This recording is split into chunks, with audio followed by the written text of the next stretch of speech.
Hi, my name is Bray, and today I will be exploring the entrepreneurial qualities of Leo Fender and how they can assist me in my custom guitar company.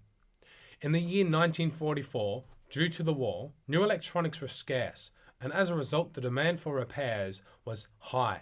So much so, Leo asked a good friend, Clayton Doc Kaufman, for assistance. Fender and Doc had planned a new pickup, naming it the Direct to String pickup, for which a patent was accepted back in 1944. Fender with his mate Doc started to produce lap steel guitars under the brand name K&F Manufacturing Corporation. However, after a few months, Doc would fear losing money and left the company. So in the year of 1951, with George Fullerton, Fender developed the first mass-produced solid-body electric guitars named the Fender Broadcaster, now known as their Telecaster. In the same year, the company had revealed one of the first successful electric bass guitars. While Leo Fender has produced some of the greatest guitars and basses, he never knew how to play guitar. He dabbled in piano and knew saxophone, further proving you don't need to be a master at an instrument to understand how it works and what the exception from the company to the customer should be. Over the years, Fender had changed the face of music with his inventions and innovations, but was never afraid to ask for assistance and would use his divergent thinking to better tackle his difficulties. Leo Fender used many different types of thinking to assist his company's success. Associational thinking, questioning, observing, networking, as well as experimenting would all assist in the company becoming successful. They started with the ideal state and worked backwards. Instead of tweaking their existing lineup, Fender would start fresh. They imagined the ideal instrument, then figured out how to build it. He broke free from restrictive beliefs. The design team ran into dozens of "it can't be done" roadblocks, but they never let the roadblocks become their final blow for the company, and their mission of crafting a profoundly better instrument led to the all great classic guitars, basses, and amps. They combined beauty and performance. Lazy designers settle for an either-or result. Instead, the Acoustasonic is an and, not an or. Leo Fender's status quo was the instrument had to be comfortable to play, it had to feel comfortable so players could play for a longer time, and it would be easier to play for the new beginning guitarist. How many new players do you know have or had a Fender to start off with? How many artists still use Fender to this day? It is obvious why, as they are already a comfortable guitar to play and have a wide range of different body shapes, different sounding pickups, and a selection of different shaped necks, with a large selection of aftermarket parts to help you customize and build your guitar around you or a customer. It had to be designed to be comfortable for humans. The new instrument had to be comfortable to hold and easier to play, Martinez says. We worked hard to ensure you don't need an engineering degree to figure it out. It had to be super user-friendly, or it was back to the drawing board. This set the new exception for a guitar, which made playing an instrument way more fun. With a bulky acoustic, I found that playing for a long time can dig into your forearm and therefore be harder to play for a longer amount of time. Therefore, I find Fender Squier is more comfortable for me. I recently walked into Doringe's music store in the city and had the conclusion that it would be better to build off of an already great guitar company. I could buy a Fender Squier with 70s style pickups for less than $1,000. Instead of having to put extra time into sanding, paint, etc., I can use a pre-built guitar and just mold it around my customer. If they want to change in sound or hardware, I can do that for them. But having a DIY kit from another country, I'm waiting for that body and the neck, etc. to get in before I can see what body shapes suit my customer, while also requiring a higher amount of primer coats to fill in those wooden fibers. My hard working skills are about the quality of primer and the overall acceptance of quality I've set for my company, in order to achieve a better paint coat that would last a very long time, as I will be using a clear coat that is rated for automotive use. The color of paint is also automotive. It enables the ability to have a larger selection of paint coats for the customers. It would be beneficial to the company if I'm engaging with them and say, we do go to Doringe's and I let them pick out a guitar shape they like. They see a paint color they like, cool, I can get that for you. They like the sound of an artist's guitar, I could get close to that sonically. As I build more guitars and basses, my quality will go up with a higher budget for higher quality hardware and aftermarket mods. It's really up to how much the customer is willing to pay me to put high quality parts and labor into a custom instrument for them. For the last year, I've been painting my own custom guitar. I want each guitar, bass or amp to be an advertisement of what the customer can expect from the quality out of my company. It has taken me over a year, as when I first put the primer coats on my guitar, the wooden fibers were absorbing a lot of the primer, then causing a lot of orange peel. Orange peel comes from when it's too cold or the lack of degreasing as well. I had over 10 layers of paint. That's $400 worth of primer, paint and clear coat before I scraped it all off and started again, getting a better primer coat with every coat I do put on it now. My future vision is to create custom guitars for people until I get the attention of a well-known musician and give them the best guitar, bass or amp I could create for them, which gives my company a better look as their fans who also play an instrument may perhaps want a similar guitar, and other musicians may come to my company for their own purposefully built guitar that was purchased from the shop, sanded down, built back up to be born to be theirs and theirs only. So, since I'm home, I thought I should show off the quality of my custom guitar. Now, as you can see around the outside, there's a nice 45-degree angle. That is for this Glow Effects glow-in-the-dark paint in orange. So obviously lighting crews with a band love to use black lights. This is like a UV activated glow-in-the-dark paint. So while they're showing that black light, while all these other lights are going on, the black light will be glowing this up, and then when they turn all the lights off to give a wow effect, the guitar, drum kit, microphone and bass start glowing. It's just giving that extra wow factor without pyrotechnics. And then after seeing all these glow, then you bring in these pyrotechnics and then, finish the song off, whatever. So as you can see on the back here, it is smooth. It is baby bum smooth, like baby bum smooth.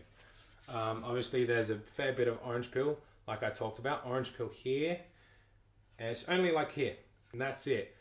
Instead of it being all the way down here, in these, on the top of this, all over the body, it's only here now. So that's just proving my degreasing is working. However, I was hitting this spot with the splatters from the spray can. So the rest of the coat was fine because I was using it when I still had plenty of paint in it, but it was running out when I started doing this. So lesson learned, don't do that, stupid. Here is the neck. So I don't know if you know what ratio tuners are. These are your ratio tuners. So ratio tuners have a different size gear per one of these, and they have a different a different tooth count. My 1979 Fender Squire P bass. I love this thing. As you can see, with the tuners, it's got a square cut screw here, and the gear is just off to the side. So with your ratio tuners, the screw's actually hugging the gear a little tiny bit, and so that when you are tuning it up, there is no chance that it's able to slip a gear or bite or just shear a tooth off, because it's literally like the best way you could have it.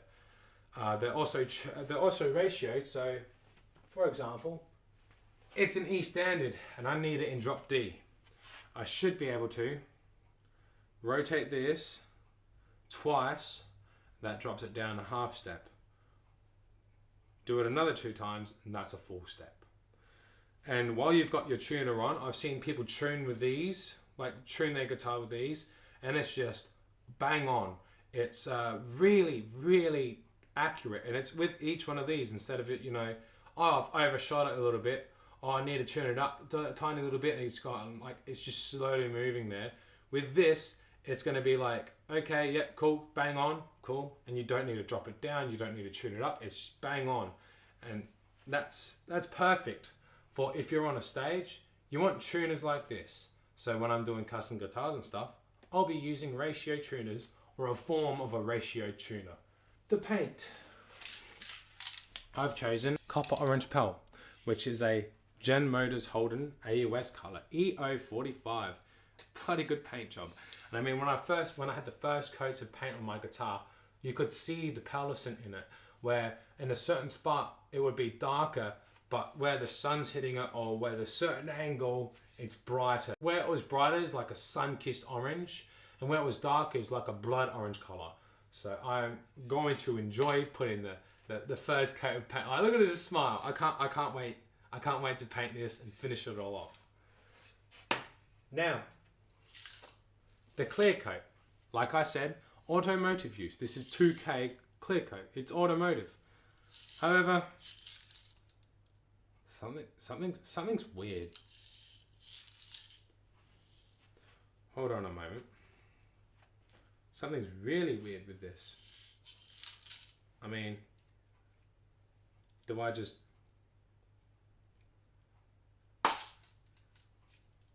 Ah! 2 cans of the stuff.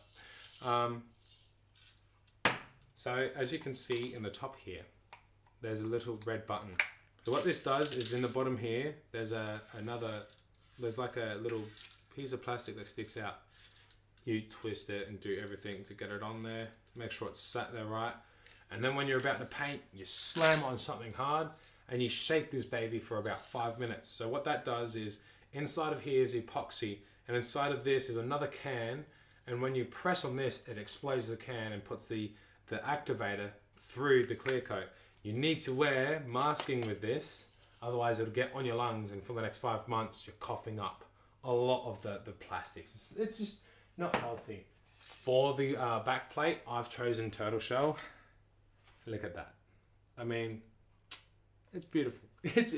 It works well together. While I've also chosen a tiger neck plate. So the reason being is the color's orange, and it's got a black neck on it, and I'll also show you the pick guide in a moment. It's got accents that are just beautiful. While also these work well together. The turtle shell works well with the golden tiger. Here is the pick guard. Now this is your cheap $40 pick guard with, you know, really cheap pickups, but they have a natural distortion within inside of them, and it's great. It's a great sounding, like for grunge, it's beautiful. But what's this? This pickup looks different. That's a Damasio DP100 super distortion. So it's going to pick up a lot of frequencies, you know, bouncing around. If this is bouncing around because of a certain frequency, this will pick it up. The wood's bouncing around because it's naturally at a certain frequency. It's going to pick it up. You're feedbacking from your amp. This is going to pick it up. It's a really, really, really good pickup. 250 bucks. It better be good. But here's the grounding wire, and as you can see, nice big gauge. And then, well, I don't know, small gauge is bigger and big gauge is smaller. Thick wire.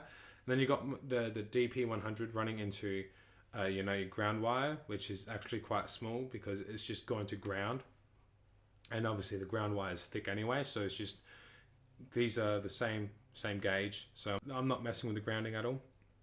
However, the positive terminal is running into the same gauge wire as this, so that it's like, oh, I've got plenty of room to move around, instead of it being like, oh, now I need to go one way and one way only. It'll just have room to get there, adding a natural impedance to the whole distortion thing of it. You know, it's I've done my fair bit of research. Yeah. And then we have a Dr. Parts black tremolo. Now, I don't know if you know this about tremolos like this. They rest on top of your guitar. And over time, as you're dive bombing every time, or you're going wah wah wah wah wah, it's actually resting on top of the paint coat. So eventually, over time, it's going to wear down that paint coat. So I've been looking online and I found a Floyd Rose rail tail. And as you can see, it's got a rail that the tremolo itself rests on top of. So instead of it resting on top of your body, it's working around the axis of that rail. And it has the benefits of a solid body tremolo while being able to dive bomb. It's beautiful. Like, I want the best quality to go into this guitar. I mean, these tuners are $175 tuners. The paint coats, so it's like $34 per tin of primer. There's 3 on here already. I'm buying a 4th. Cha-ching. The paint itself, about the same price. The clear coat is about $37 per, and I've got 2 of them. So, quite expensive, I'm not gonna lie, but that's the quality you can expect. When you're paying a little bit more for the primer, paint and clear coat, it's gonna look all that much better, especially since it's automotive paint, automotive clear coat, and an automotive body filler. So this is like a body filler, so it naturally will fill in those wooden fibers. As you can see on the front there, it has done. But I can't wait to finish this guitar off. I can't wait. I'm probably going to go outside after I edit this video and do my documentation to finish it all off. But no, that's it. This is my custom guitar so far. Now, if you're on my channel and you're sitting there and you're like, you haven't uploaded for a while, yeah, because I've been doing university. In fact, this is for my entrepreneurial class where I did Leo Fender. And obviously, building a custom guitar company, it's just going to help me in creating a successful business. Now, that's it. Thank you for watching, as always. And hopefully my band and I will start making music soon and I can upload it onto my YouTube channel. I have a few songs that I've already done through university and I want to upload onto my YouTube. So we'll see how that goes. All right. Well, anyway, see you guys later and you guys have a freaking great day.